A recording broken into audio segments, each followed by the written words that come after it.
That will get you marked as spam. What to do instead? I was on a consulting call recently with a client that told me that it didn't matter what he tried, his cold emails weren't working. So I looked at his data and we found out he had a 10 to 15% open rate across the board.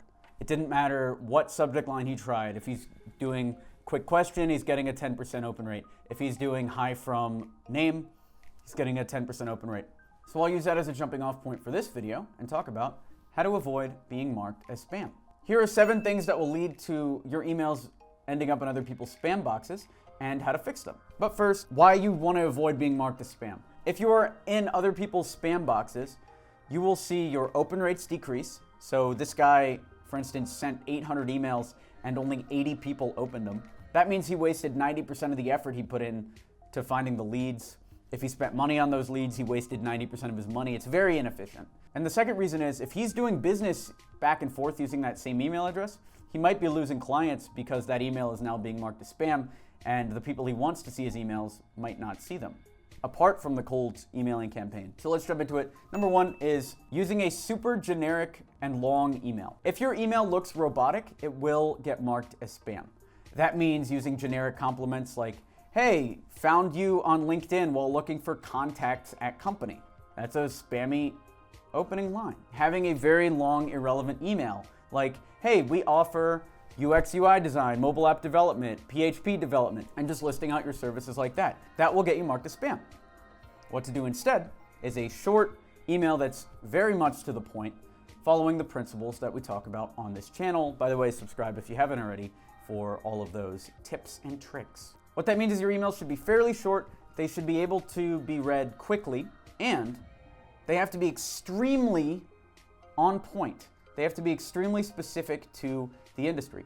Instead of pitching video production services, for instance, you should be pitching a specific commercial that you've sold to other people in the industry you're selling to. For instance, in one of our previous videos, I used the example of selling commercials to casinos to help promote their internal activities. Like, hey, we do commercials for steakhouses to drive more people to the steakhouse, or we do commercials for your shows.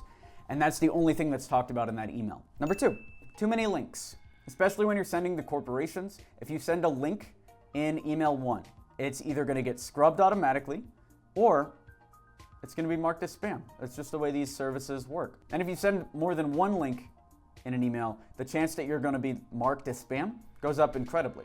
Number 3, similar to number 2, attaching images to an email. These also get scraped automatically for virus reasons. A lot of people will send images and they'll have viruses in them. So when you send to a major corporation, those links and those images won't even appear in the email. So if your email needs the images to make sense, you're out of luck. Also attaching documents. Some people send their decks or send videos with the first email. I would recommend if you want to send that kind of stuff, send it as email 3. So email 1's a quick pitch, email 2 is a quick follow-up, and then email 3, if you want to get more detailed, you can. Number 4, this is also something that people miss, not having a professional signature and profile pic. I'll show you an example here. This is what my email signature looks like. And this is what my profile picture looks like in G Suite. Make sure you look like a person and make sure you have all of this information in your signature. I found that appearing human, showing your address, showing your phone number, is something a lot of people hesitate to do. So if you're showing it, you're obviously real. It's psychology. If people feel like they know you because they've seen your face and it's not just a random name, and they know that you're a real person because you have your address, they're going to be more likely to respond, even if it is with a not interested. So your response rate will go up. Number 5 of 7 is sending too many emails in a very short period of time. I've got a video coming soon on how to warm up an inbox so you don't get immediately marked as spam. But a lot of us want to open Yesware or Mailshake or whatever our sending tools are and queue hundreds or even thousands of cold emails to go out. And that's going to get you immediately blocked by Google and marked as spam. I've actually tested this recently and seen myself get marked as spam twice on 2 different inboxes because I came in too aggressively and queued up 200, 300 emails to go out. I've also done the opposite. I've used a warmed up inbox, queued up the 200 emails, and they didn't get marked as spam. We got a really good response. So I'll go in more depth on how to warm up an inbox later, but for now, what you should do is subscribe to random newsletters like Twitter, Facebook, etc. Just get emails coming in, Amazon, Walmart, Target, whatever. Get emails coming into the inbox so you look normal. And also ramp up your cold email sending. So don't start with 100 a day or 200 a day.